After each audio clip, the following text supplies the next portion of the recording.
Imagine Formula One racing without Ferrari. It's now more than ever a real possibility. Within the past hour, the Italian racing team announced that it won't enter cars in next year's Formula One campaign. The decision, announced via a statement, yet not final, came as Ferrari's board of directors met at team headquarters this Tuesday in Maranello to discuss their future in the sport. Now, it centers on the proposed introduction of a $60 million budget cap on all Formula One teams by the sport's world governing body, FIA.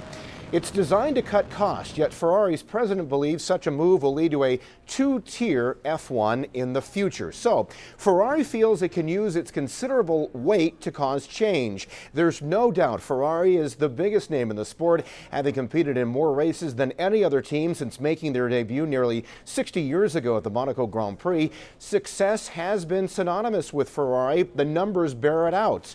From over 209 race victories, 16 constructor and 15 drivers' championships. Before Tuesday's announcement, F1's chief Bernie Ecclestone said, quote, "The sport could survive without Ferrari," yet Ecclestone did concede it would be very sad. It is the Italian national team, end quote. So, Ferrari has now dug in its heels. It's the FIA's turn to decide what they will do next. For more perspective on Ferrari's tentative decision, again announced within the past hour, we head to our London studios. That's where we bring in Alex Thomas. Alex, it seems like this ultimate chess game is underway.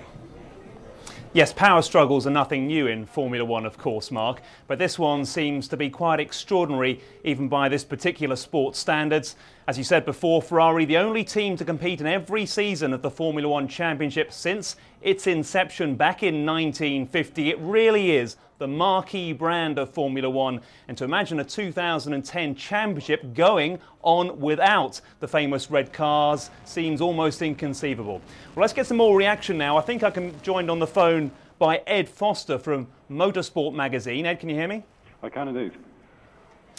Ed, we know this is nothing new in that Ferrari have been muttering discontent about these potential rule changes for some time, but now the reality is being driven home with this official statement from Ferrari. Yeah, I think it has. And Ferrari isn't the only team. Red Bull have also said that they don't want to compete in a two-tier championship, as have Toyota.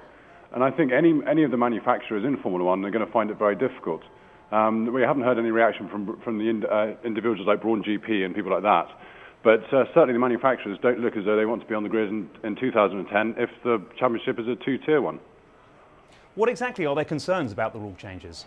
Well, the rule changes, there's this new budget coming into place, which is optional. So you can spend £40 million and have sort of a freer reign on the regulations. Or you can spend an unlimited budget, but the regulations are really, really tight. So you could see a team that's spending much less than someone like Ferrari on an unlimited budget, you know, winning a championship and winning races. But they're competing to different rules, which is what Ferrari is so cross about, because they want a one set of rules for the entire championship. So are you saying that we could see a championship where you have cars attracted to Formula One because they can spend less than £40 million and get unlimited out-of-competition testing and other perks, but even then they wouldn't be nearly as competitive as the big teams? Well, no, because of the very strict regulations, they could well be as competitive, if not more competitive, than the big teams. So is it just sour grapes from the big teams then, Ed?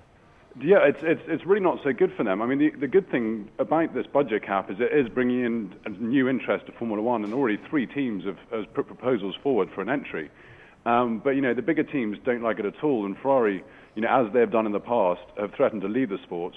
And I think they will meet some middle ground. Max Mosley and Montezemolo are meeting soon to talk about the rule changes, and I'm sure nothing as extreme as what they're both threatening will happen. Now, the entries for next season have to be confirmed 2 weeks on Friday, so not long to go. Can this all be resolved in time? It can. I mean, the FIA and the sport in general are very good at getting things sorted when they have to. We saw that at the beginning of the season when the FIA announced the new medal system just 2 weeks before the first Grand Prix, and there was a huge uproar about that, and then it was withdrawn and they carried on as usual. So, you know, if there is pressure to get something sorted, then they will do.